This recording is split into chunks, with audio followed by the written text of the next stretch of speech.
अस्सलाम वालेकुम। मेरा नाम है ज़ीशान उस्मानी। आज मैं किताब का तारुफ़ लेके आपके पास आया हूँ।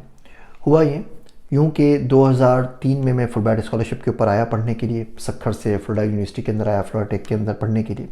तो मैंने किताब लिख दी सक्खर से फ्लोरिडा के नाम से, जिसमें पूरी कारगुजारी बयान कर दी कि मैंने कैसे टोफल दिया, कैसे जीआरई दिया, कैसे फुलब्राइट के ऊपर अप्लाई किया, रिकमेंडेशन लेटर कैसे लिए, पर्सनल स्टेटमेंट में क्या लिखा, रिसर्च स्टेटमेंट में क्या लिखा, स्कॉलरशिप इंटरव्यू में क्या हुआ, यूएस वीज़ा इंटरव्यू में क्या हुआ, किस तरीके से अमेरिका पहुंचा, अमेरिका पहुंचने के बाद अमेरिका में क्या देखा, किस किस तरीके से पढ़ाई की और क्या कुछ सीखा। मेरी बड़ी ख्वाहिश थी कि कोई शख्स ज़िंदगी में कुछ अरसे बाद पाकिस्तान से फिर अमेरिका के किसी मुल्क में आए, किसी स्टेट के अंदर आए और आके इस किताब को ऐसी जैसी किसी किताब को लिखे।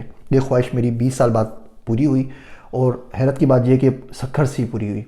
सक्खर से एक दोस्त है, बच्चा एक, वो आया है ज़ुबैर अहमद, वो सक्खर से स्कॉलरशिप उनको मिली और वो यहाँ पे जॉर्जिया में है। मैंने किताब लिखी थी सक्खर से फ्लोरिडा, उन्होंने शानदार किताब लिखी है सक्खर से जॉर्जिया। मैंने जो किताब लिखी थी, ज़ाहिर बात है वो 20 साल पुरानी है।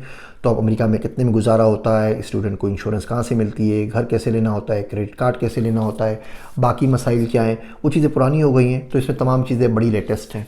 इसमें पूरा तरीका इन्होंने लिखा हुआ है, कैसे स्कॉलरशिप के लिए अप्लाई किया, स्कॉलरशिप में इंटरव्यू में क्या पूछा था, वीज़ा इंटरव्यू में क्या हुआ, अमेरिका आने के बाद क्या कुछ किया। छोटी सी किताब है। अगर आप मुल्क से बाहर जाके पढ़ना चाह रहे हैं, भले अमेरिका में जाएं, कनाडा जाएं, यूके जाएं, और ख़ुसूसी तौर पे आप अमेरिका आके यहाँ पे ज़िंदगी स्टार्ट करना चाहते हैं as a student, as a worker, as a immigrant, तो इस किताब से आपको बहुत कुछ सीखने का मौका मिलेगा। किताब का लिंक मैं नीचे दे रहा हूँ। उम्मीद करता हूँ इस किताब को पढ़ के आप ज़ुबैर अहमद साहब हैं उन्हें भी अप्रिशिएट करेंगे, सराहेंगे और अपने फ़ीडबैक से हमें भी नवाजिएगा। मेरे वास्ते दुआ कीजिएगा। मैं हूँ आप सबका ज़ीशान उस्मानी।